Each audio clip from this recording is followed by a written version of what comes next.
menyimak yang dikhawatirkan oleh Bang Gursiano tadi adalah banyak jabatan-jabatan polisi seperti difungsi gitu Bang ya. Saya melihat ada 31 departemen atau kementerian dan lembaga. Di situ ada 53 perwira tinggi polisi. Kalau yang dihitung sampai dengan yang bawah itu sekitar 3.000-an lebih itu. Itu istilahnya begini. Kita harus mengingat bahwa ABRI itu ada angkatan darat, angkatan laut, angkatan udara, ya. Kemudian ada kepolisian. Gitu. Ketika reformasi yang menjadi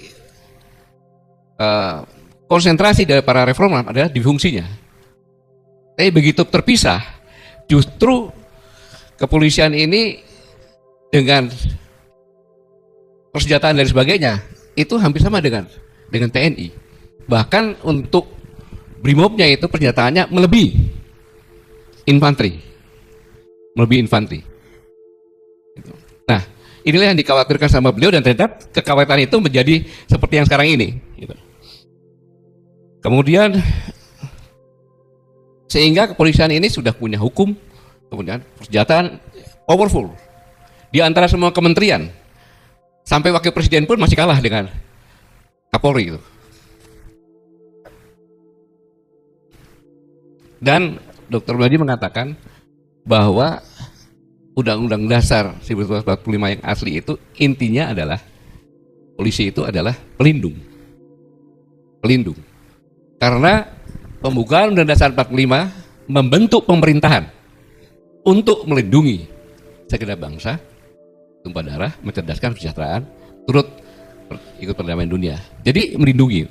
Maka ketika dikatakan tadi Bang Refli otonomi daerah, jadi kalau sebelum reformasi, sebelum amandemen undang-undang, maka tugas untuk melindungi ada di pemerintah pusat. Yang lainnya kan tidak bisa langsung. Tapi ketika ada undang-undang otonomi dan pemilihan langsung, maka tugas untuk melindunginya mulai wali kota, bupati, gubernur punya tugas yang sama untuk melindungi masyarakat setempatnya. Itu yang sekarang kita lupakan itu. Dan Bang Mossad sama ini. Jadi ini sebenarnya di pemerintah ini membuat reformasi jadi apa enggak gitu kan. Udah sebulan gitu-gitu aja. Baik saudara sekalian, saya yakin sudah sangat paham bahwa pasca penanganan demo di berbagai wilayah tanah air oleh Polri dianggap berlebihan. Bahkan ada beberapa korban dan sangat disayangkan secara terbuka terlihat apa yang dilakukan oleh aparatur kepolisian. Tidak semuanya itu, ya, tidak semuanya. Dan korban jiwa timbul dan yang paling puncaknya adalah tewasnya pengemudi ojol akibat dilindas rantis. Inilah sebenarnya yang telah menjadi pemicu akhir tentang pentingnya reformasi Polri. Dan kemudian Bang Mossad sudah menyampaikan bahwa Presiden memutuskan segera bentuk Komite Reformasi Polri. Ya dikatakan tadi sudah lebih sebulan komite yang tunggu-tunggu masalah kelas belum terbentuk. Anehnya, katakan tadi Polri sudah menyalip kebijakan Presiden dengan membentuk tim reformasi Polri. Bisa jadi ini inisiatif supaya tidak terdadak. Namun dari sudut pandang saya sebagai mantan aparat, langkah Polri semakin menunjukkan pentingnya reformasi total Polri segera dilakukan. Ironisnya juga, komite yang akan dibentuk pemerintah sampai dengan saat ini masih tertunda terus. Semoga tidak kelupaan, apalagi masuk angin. Bang Mossad menyampaikan nih, supaya saya nggak dimarahin nih. Tapi saudara kalian, sebelum kita jauh, saya ingin ingatkan kita semuanya, utamanya pemerintah, tentang urgensi dari sangat mendesaknya reformasi Polri yang harus dilakukan. Saya yang memberikan 2 contoh saja. Kita semuanya ingat tentunya kan, di antara banyak kasus-kasus lain, 2 contoh saja. Kasus besar yang sangat mengguncang kita semuanya, yaitu tentang kasus Sambo. Petinggi yang secara sistematis membunuh ajudannya di rumahnya dengan tangannya sendiri, dengan motif yang sampai dengan saat ini tidak pernah terungkap. Kemudian berkolaborasi dengan banyak jajaran, termasuk dengan keluarganya, untuk melakukan obstruction of justice. Ini adalah tindakan yang bertujuan untuk menghalangi atau mengganggu proses penegakan hukum, termasuk investigasi, pengadilan, atau melaksanakan putusan. Tindakan ini berupa mengancam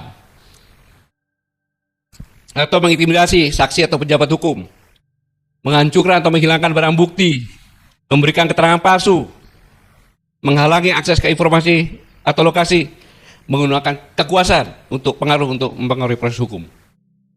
Ini sebagai gambaran saja. Kemudian apalagi yang kedua, kasus Teddy Minahasa yang memerintahkan sebagai Kapolda memerintahkan menyisihkan barang bukti narkotika dan barang bukti diganti dengan zat lain. Kemudian menggunakan jajarannya untuk mengedarkan barang bukti atau narkoba ini hingga kerjasama dengan pihak lain untuk mengedarkan narkoba. Ini kurang jahat apa? Dua contoh ini. Ini sebenarnya yang menjadi puncak, yang menjadi sorotan masyarakat. Tapi mari sekarang kita menengok ada sebuah organisasi lain di dunia ini yang namanya mafia. Kita semua tahu bagaimana mafia dan survive bahkan jadi besar, menggurita, menguasai, dan sering tidak tersentuh hukum. Sedikit saya menjelaskan apa sih itu mafia. Salah satu definisi saya pikir cukup mewakili. Mafia adalah organisasi kriminal yang menggunakan kekerasan, intimidasi, dan korupsi untuk mencapai tujuan ekonomi dan politiknya. Tolong pahami benar definisi yang saya sampaikan, resapi dulu.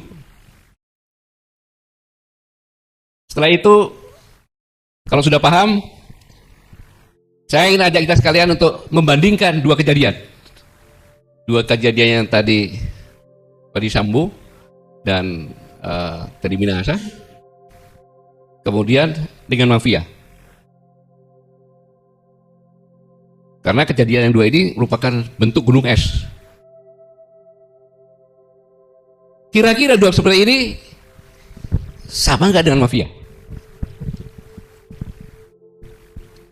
Tidak perlu dijawab, tapi cukup merenungkan dalam hati saja. Pahami dalam hati saja.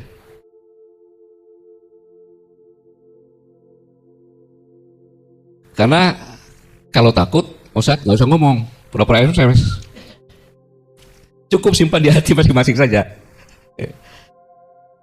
Nah, yang paling penting kemudian adalah ada institusi negara yang kondisinya sudah seperti yang Anda pikirkan itu tadi.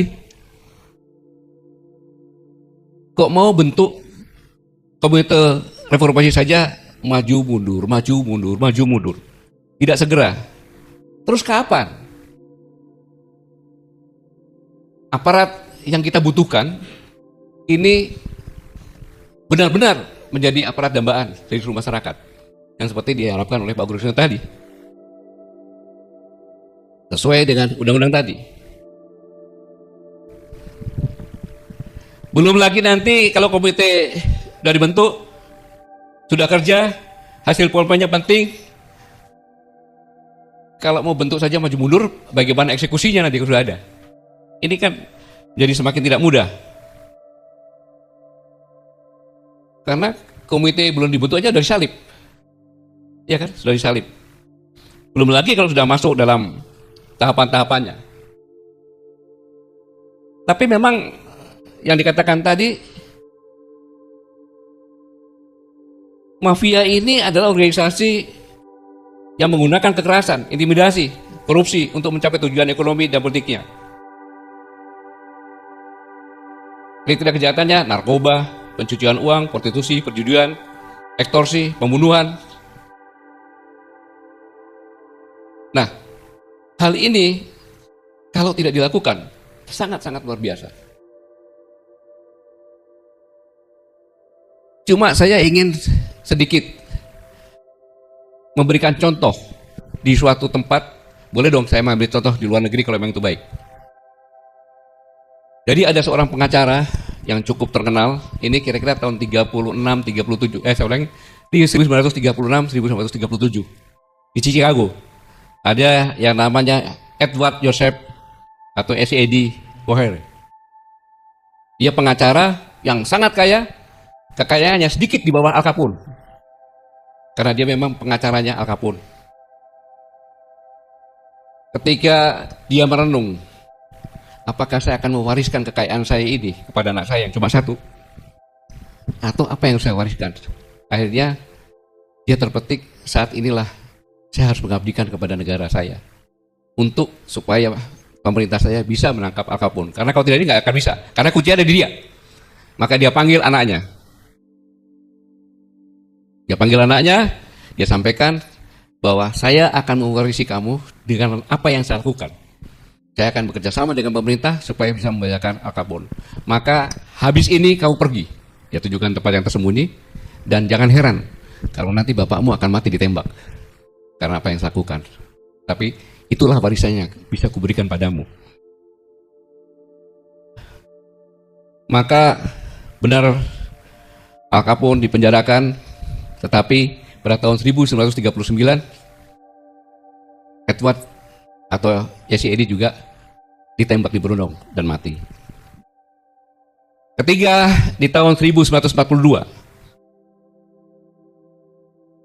di kapal induk USS Lexington ada 5 penerbang ulung diperintahkan terbang untuk melakukan patroli udara. Dalam penerbangan itu ada satu penerbang, yaitu Letnan Commodore Edward Buzz O'Hare. Kru bawahnya lupa mengisi bahan bakar. Jadi memvoice merintahkan dia kembali. Pada saat Edward balik, dia melihat 5 pesawat tempur Jepang bergerak menuju kapal induk untuk mengebom kapal induknya dia. Maka dia kejar, terjadi dogfight, pertempuran di atas udara. 2 jatuh, kehabisan munisi, dia kejar itu. Dia serempet-serempet, orang gila ini. Akhirnya orang Jepang bilang, ini penerbang gila, dia balik. Kemudian dia landing di kapalnya dengan selamat, dengan pesawat yang sudah compang-camping. Karena patriotisme dia, maka pemerintah memberikan Medal of Honor. Jadi medali paling tinggi. Dan namanya diabadikan di Pangkalan Angkatan Udara Chicago. O'Hare namanya. Mungkin semua tahu itu kan. Ini pada pengakuan atas keberanian dan pengorbanan O'Hare dalam mempertahankan kapal induk dari serangan musuh. Cerita ini sebenarnya terjadi juga di sini. Kita sama-sama paham dan mengerti bahwa ada istilah Sumitronomik. Itu adalah bapak dari presiden. Sumitro mengatakan bahwa peran negara sebagai motor pembangunan ekonomi yang berpijak pada prinsip nasionalisme, ekonomi industrialisasi, dan proteksi terhadap kepentingan domestik, yaitu kooperatif UMKM, ini sangat-sangat penting dan menjadi prioritas. Kenapa Sumitro ingin membentengi pribumi dari jepitan kapitalis? Karena kita baru merdeka.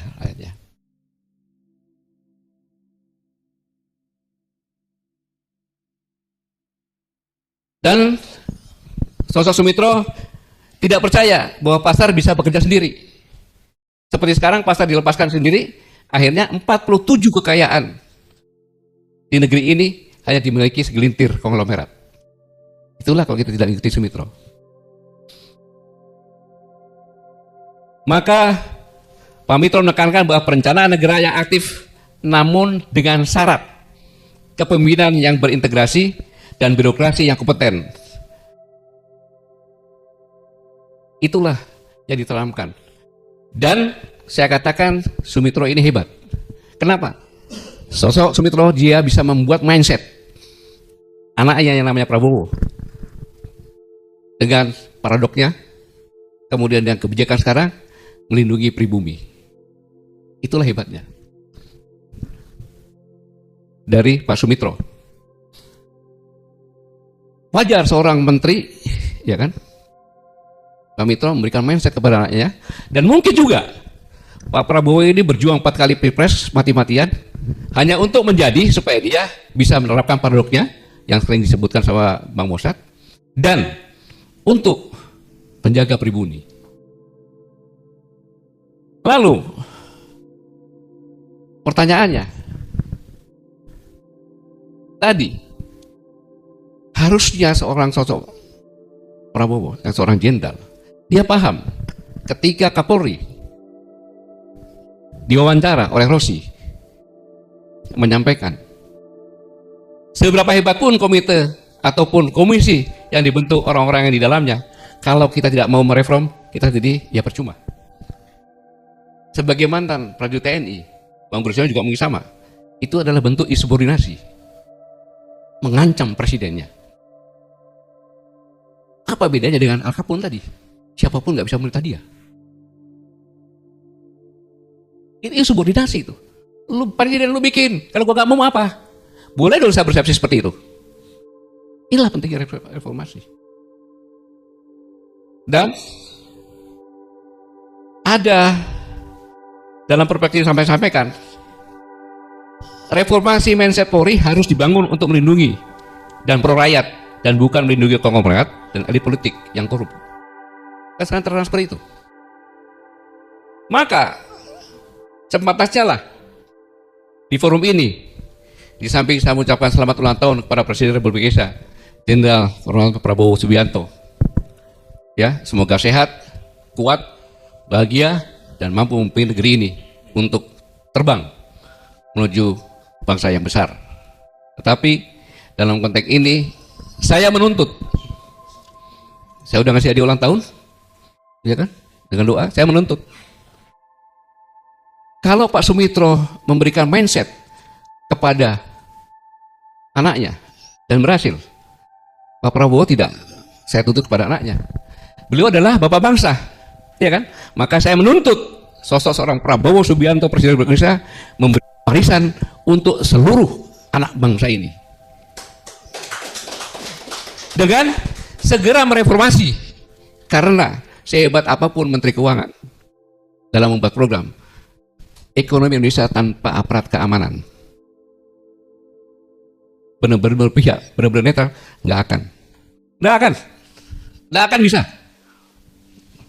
Semua kejahatan di belakangnya ada, dari kecil sampai tinggi.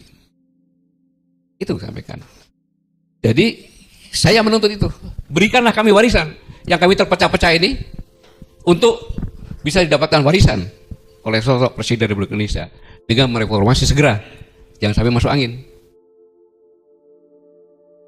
Karena tidak ada patriotisme tanpa kemerdekaan, tidak ada kemerdekaan tanpa kebajikan, tidak ada kebajikan tanpa warga bangsa. Buatlah warga bangsa yang baik, dan engkau akan memiliki semua yang kau perlukan bagi sebuah negara. Tanpa warga bangsa yang baik, yang kau punya hanyalah budak-budak seperti sekarang ini, dari mulai penyelenggara negara sampai dengan rakyat biasa, budak-budak konglomerat, budak-budak elit politik yang tak bertanggung jawab. Tanpa ekonomi dan tingkat kesejahteraan yang baik, republik itu tidak ada. Dan dalam hal ini sebaiknya otoritas publik bertindak sebagai orang tua terhadap anak-anaknya, yaitu bapak bangsa terhadap anak bangsa. Gini JQS ratio 1712-1780. Ini yang bisa saya simpulkan. Terima kasih, Bang.